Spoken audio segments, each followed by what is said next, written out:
This is Kate Swoboda, creator of YourCourageousLife.com, director of the Courageous Living Coach certification at TeamCLCC.com, and author of the book, The Courage Habit, which is available at booksellers and at Amazon. The Your Courageous Life podcast is all about going after what you want and creating and living a more courageous, emotionally resilient life. Might drop a couple of F-bombs, so maybe don't listen with your kids in the backseat of the car. And here we go with today's episode. Hey everybody, and here we are. And today's episode is all about the confident woman. And I have a little excerpt that I'm going to read from the book Untamed by Glennon Doyle, formerly Glennon Doyle Melton. And I know that many people who are listeners of this podcast are going to be like, oh my God, I love it too. So this is a paragraph that I read from Untamed that had a pretty profound effect on me. So first I'm going to read the paragraph. Here it is. This is from Glennon Doyle, Untamed. I have been conditioned to mistrust and dislike strong, confident, happy girls and women. We all have. Studies prove that the more powerful and happy a man becomes, the more people trust and like him. But the more powerful and happy a woman becomes, the less people like and trust her. So we proclaim women are entitled to take their rightful place. Then, when a woman does take her rightful place, our first reaction is, she's so entitled. We become people who say of confident women, I don't know, I can't explain it. It's just something about her. I just don't like her. I can't put my finger on why. But I can put my finger on why. It's because our training is kicking in through our subconscious. Strong, happy, confident girls and women are breaking our culture's implicit rule that girls should be self-doubting, reserved, timid, and apologetic. Girls who are bold enough to break those rules, air quotes, irk us. Their brazen defiance and refusal to follow directions make us want to put them back in their cage. So again, that's Glennon Doyle from the book Untamed. And I want to share with all of you that I cried the first time I read this. I cried. I cried for the school-age girl I had been, who had been smart and intuitive. By the way, you're not supposed to say that you're smart ever, right? That little whisper. It even comes up now recording this episode of like, I'm not allowed to say that I was smart in school. Who am I to say that? But I was. Doesn't mean I'm saying I'm the smartest or the best. Just was smart in a school kind of way. Plenty of places where I'm not smart. School was one of those places though.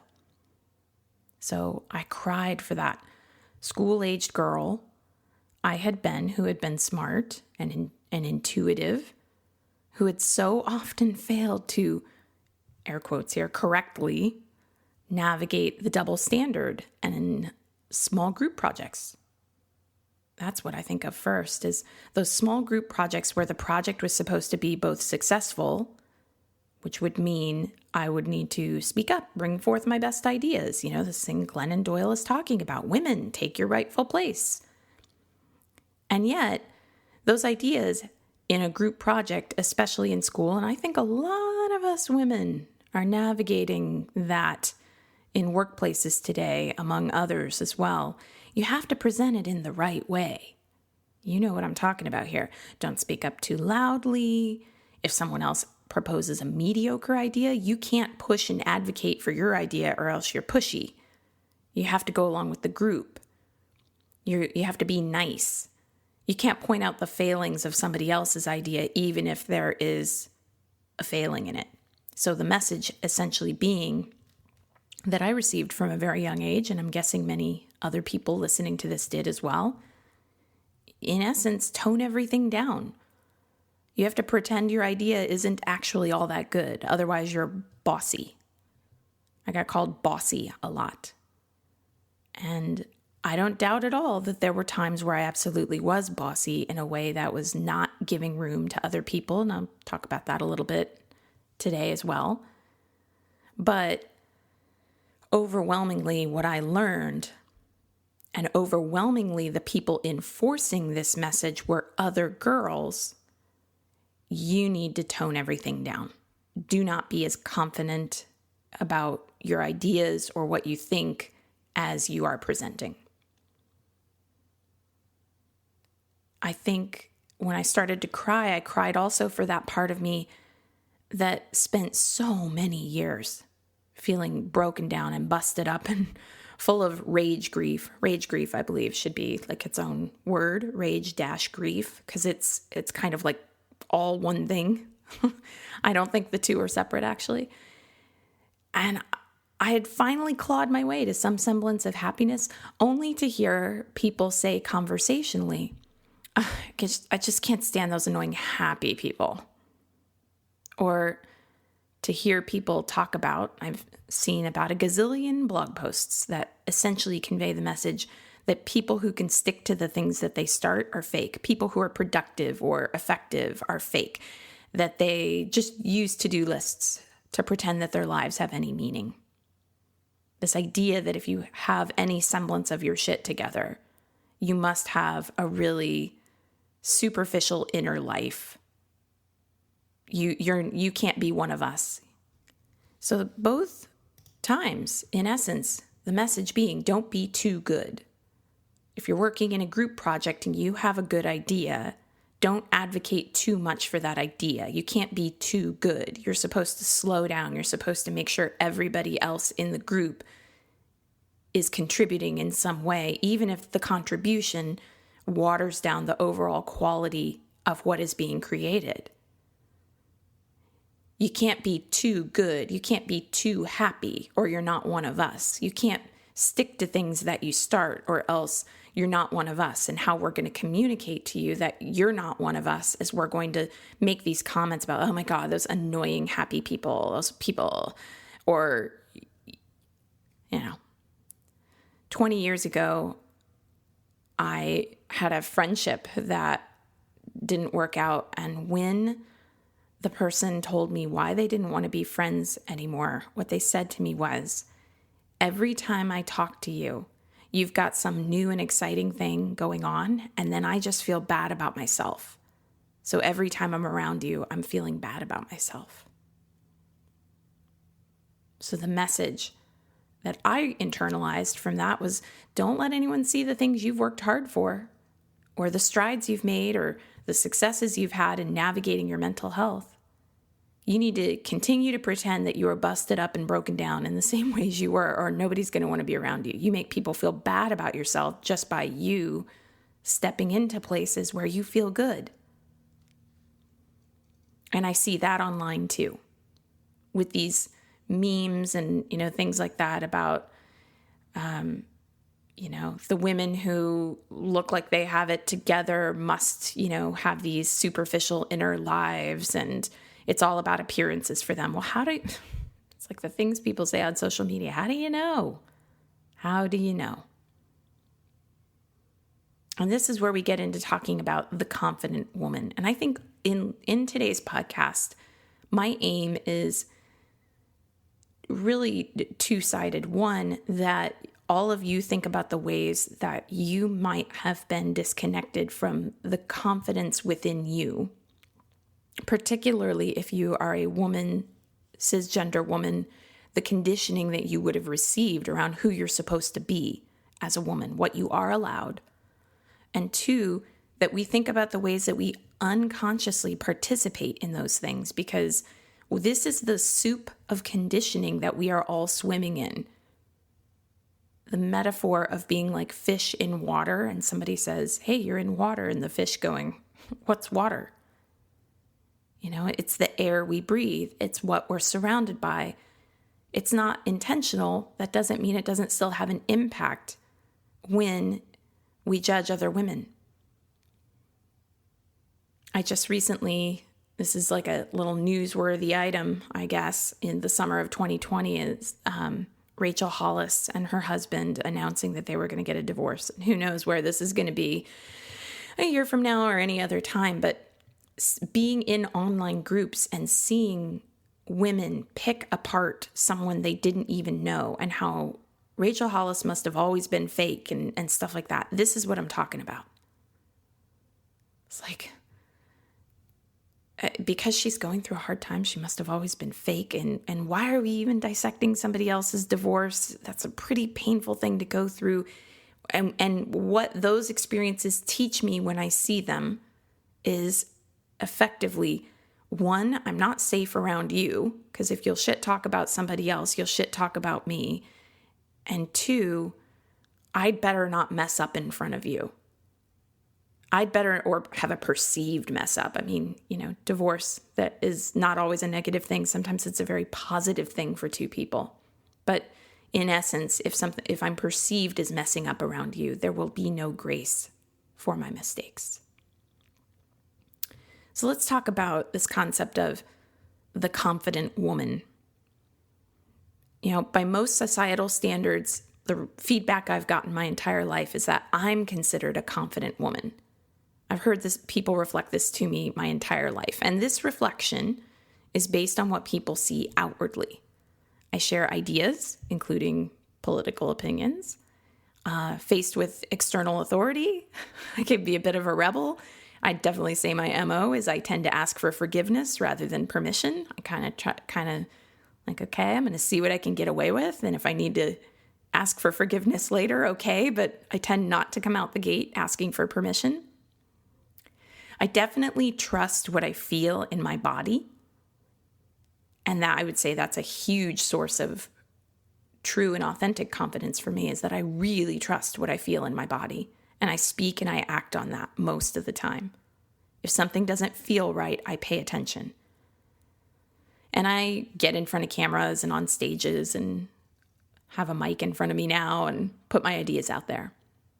Yet, I want to share with you that it has come as this confident woman thing, it has come at a cost. And those costs have always been relational.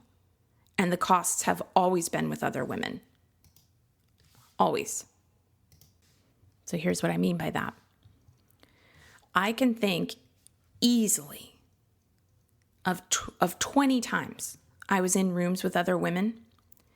And if I was in any way unrestrained, like if I was irritated and the truth of my irritation with a particular issue was expressed through a story about something I was struggling with, and you could hear it in my voice, then I was like, oh, I'm so frustrated by this. Or if the truth of my excitement and joy and passion for an idea surfaced, if I was like, ooh, and I'm like all, excited and kind of giddy and all that. So I can easily think of all these times where if I was in essence unrestrained, I would start catching these little looks among the other women in the room, and I'd be like, there I am.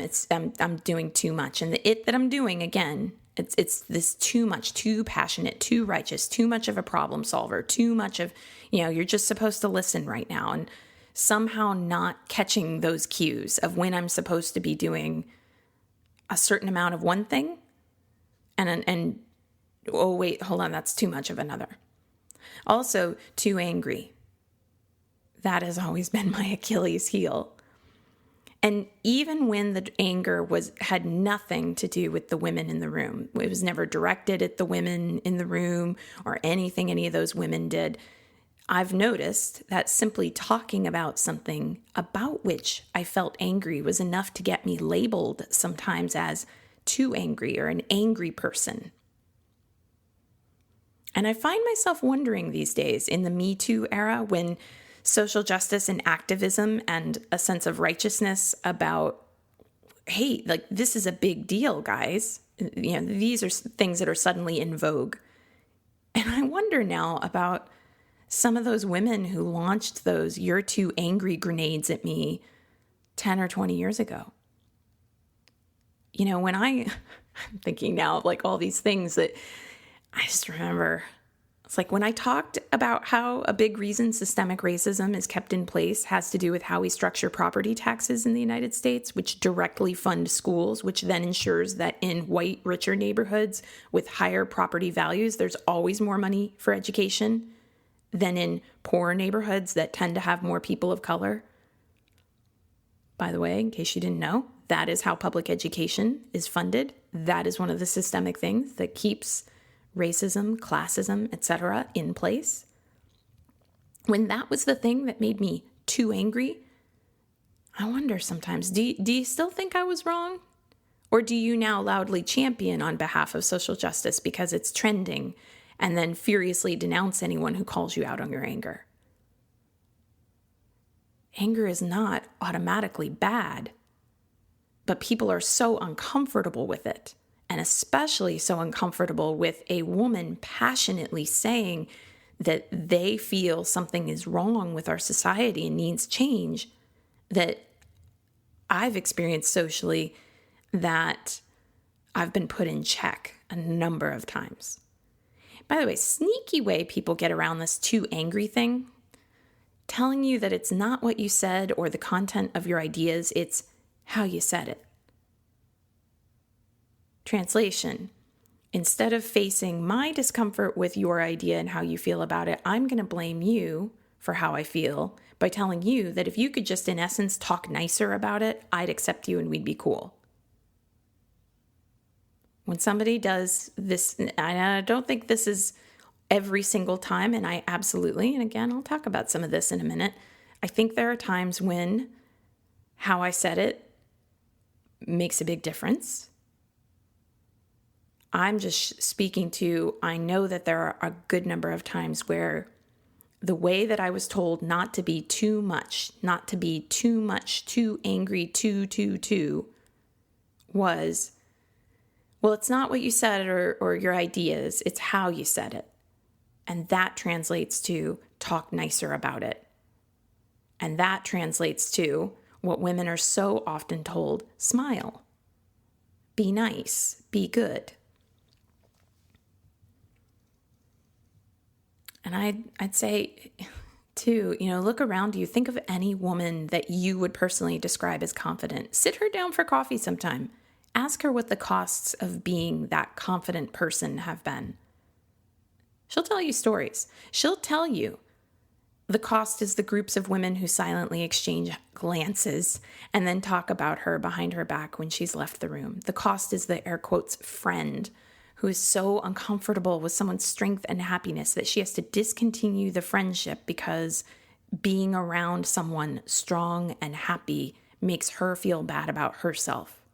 The cost is the person who has to take her down a notch by claiming that the tenacity and the grit and a tendency towards goal orientation must be indicative of an empty inner life. In essence, that if the confident woman is performing well in one area, she must be failing in another.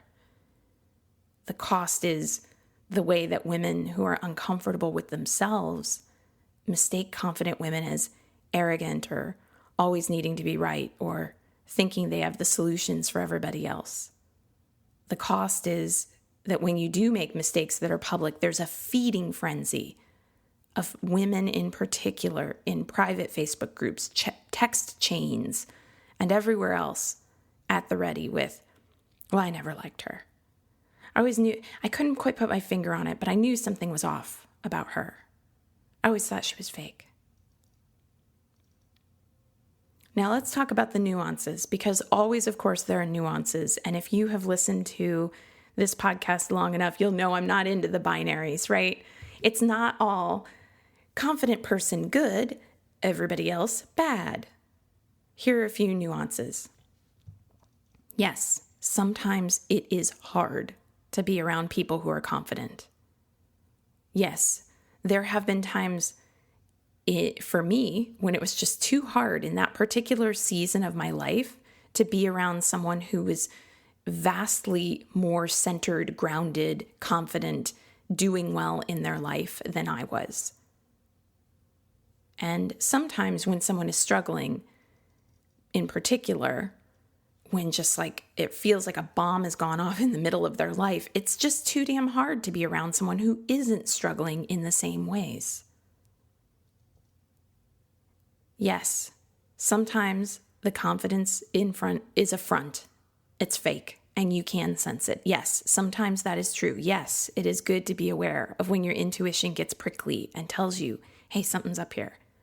Yes, Sometimes it is also hard to be around someone who is in their righteous anger. Yes, sometimes I have had difficulty being around someone who is angry, snarky, complaining, or has gone into such a depth of anger that it felt for me like on a somatic level, like too much for me to be around.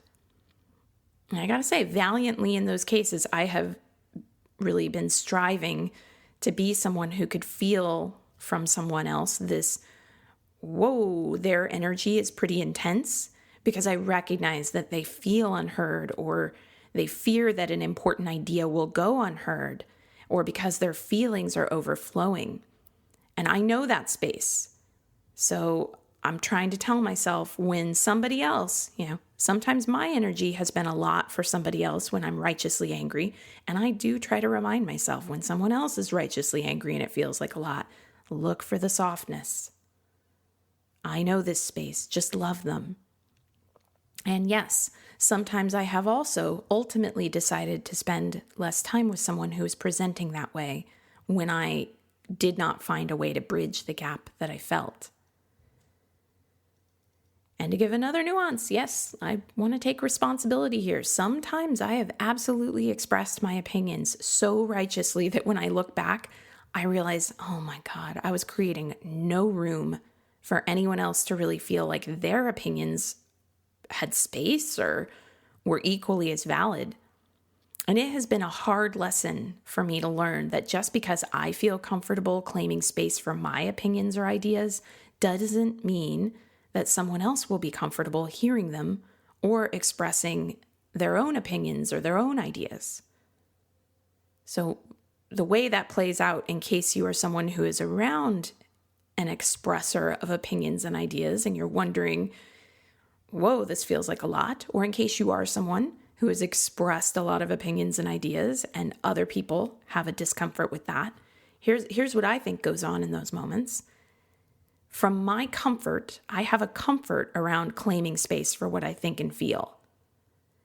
And from that place of comfort, my assumption, whenever I say, here's my opinion on this or that thing, my assumption is that someone else is going to respond with what they think or they feel, or maybe they'll disagree and I'm okay with that and we'll talk it out.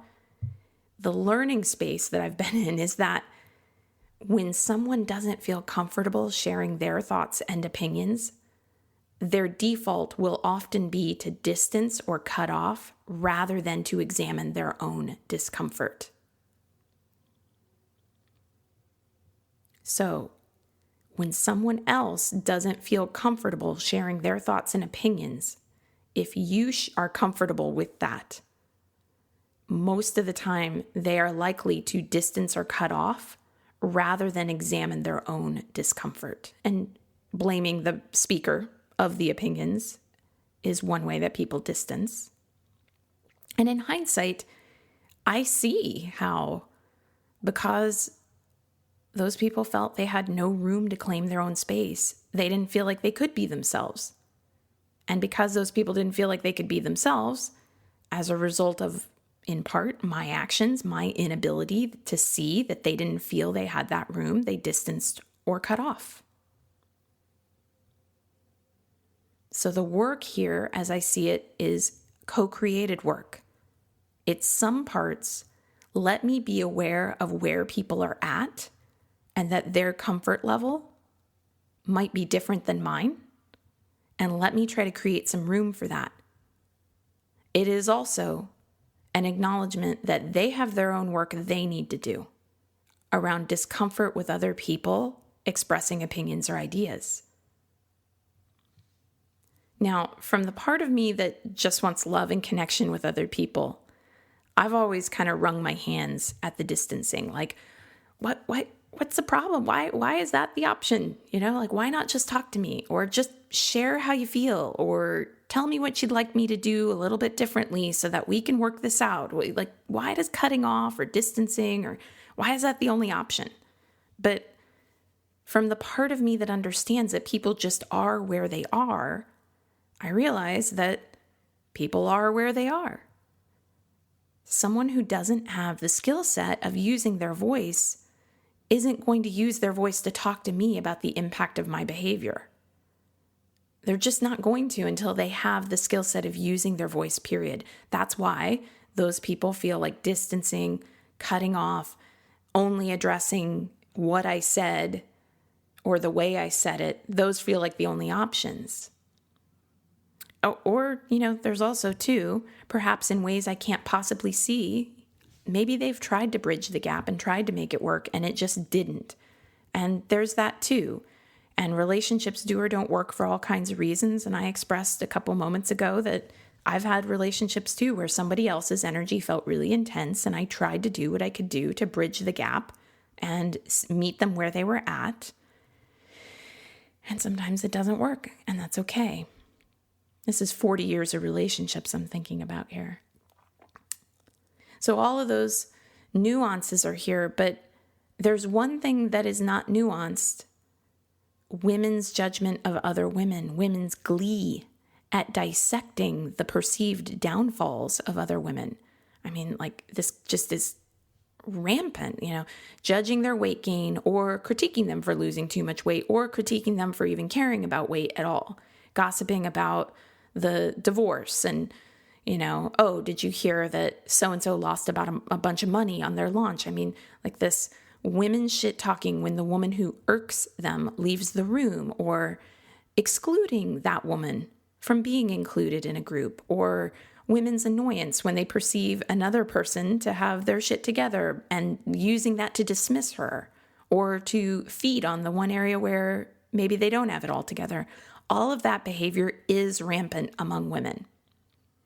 And it is rampant among women explicitly because of the conditioning that Glennon Doyle talks about. Now, I'm describing the costs of being a confident woman or confident person. But for as much as there have been costs to being a, air quotes, confident woman, I'm here to ask that we all fight like hell to resist disappearing. Fight like hell. If you relate to my personal story, please fight like hell to stay connected to the parts of you that are passionate or curious or full of life or confident or full of vigor, full of vitality. Those are essential parts of you. And they are parts that I've been reclaiming personally, because after enough rejection in my 20s, I spent most of my 30s literally going into rooms, like pep talking myself in my head. And I'd be thinking to myself, going into it, like if I got invited to a dinner, if I got invited to a gathering or anything like that, it was like this pep talk in my head. Okay, I need to watch the other women. I need to watch what they do. I need to keep my tone of voice low. Don't get too excited. Make sure that you let everybody else speak first. And if someone directly asks you for your opinion, then I need to make sure that I do that, upspeak thing, where instead of saying, well, I believe this is important, I say something like, I believe that this is, important. Upspeak. It's when you take your voice and instead of just saying, here's what I believe, it's, here's what I believe. Kind of like maybe it's a question. Now I'm in my 40s. And with the help of great coaching, and I have to say, feeling buoyed up a little bit by a renaissance sweeping through our culture that is starting to question itself and its assumptions about who women are supposed to be, who anyone with a marginalized identity is supposed to be. Finally, I see this questioning of this idea that you'd better not be angry. You'd better be quiet. You'd better do it in the right way. It's not what you said, it's how you said it, the tone policing. With all of that, I feel the burgeoning of hope. It's the hope from the grade school child in me who had some great ideas but had to subvert them in order to be liked. It's the hope from the woman I've been who's watched so many other women with wild, free, unscripted potential constantly put their needs and priorities off in service to husbands who practically kept their time on a leash while subtly encouraging their wives not to be friends with me. That's happened before. And I will dare say it's happened because the husbands knew, in the way I think men always know, when a woman is free. It's the hope I have that when I meet a new woman, I can just be honest about what I do professionally without her being intimidated by it. I've actually met women who have told me, when I first met you, I didn't know if I could be friends with you because you have done XYZ professional things, and I didn't know if you'd want to be friends with me, and I felt bad about myself when and it's like, I find that response sad. Sad for me, sad for them, because it's my hope that friends I meet now will think, it's cool that Kate did this or that thing, and if she can do it, I can do it too. Because that's what I walk with. It's the hope I have that I can claim that, and I feel like I have pretty honestly and openly, and I'm going to continue, that I used to be a complete mess. And it's through hard work and grit and tenacity that I usually don't feel that way anymore. And that's okay. I don't need to be a mess in order to be seen as relatable. And it's the hope that the times when I do feel like a mess, because of course sometimes I still feel like a complete mess because I'm human and I'm walking through life day to day to day, just like everybody else. It's my hope that the times when I'm a mess, those times don't negate the most of the times when I don't in people's perceptions. It's the hope that people will stop thinking that anyone with an idea about how to improve one's life means you don't have problems, and stop taking glee in the downfall or failure or difficulties or challenges of another person. It's the hope that the person listening to this is able to decide, hey, let's stop the madness. When I'm chalking up someone else's goodness or worthiness or enoughness, that just reinforces how I do that to myself internally. When I'm annoyed by someone else's confidence, let me ask why that is, what I'm doing, what that's about, what my conditioning has taught me about who other people are and aren't allowed to be. It's my hope that if you do not currently consider yourself a confident woman, you will fight like hell to get to that place. Because we all need you. We need everyone's voices, not just the people who are already comfortable sharing their thoughts, ideas, and opinions. And it's my hope that if you have always been someone who has that comfort zone and you have been put in check a gazillion times socially, that you will fight like hell to reclaim those places where you were put in check. Because your flame was never meant to be dulled. Your flame was meant to burn brightly. All right, that's today's podcast.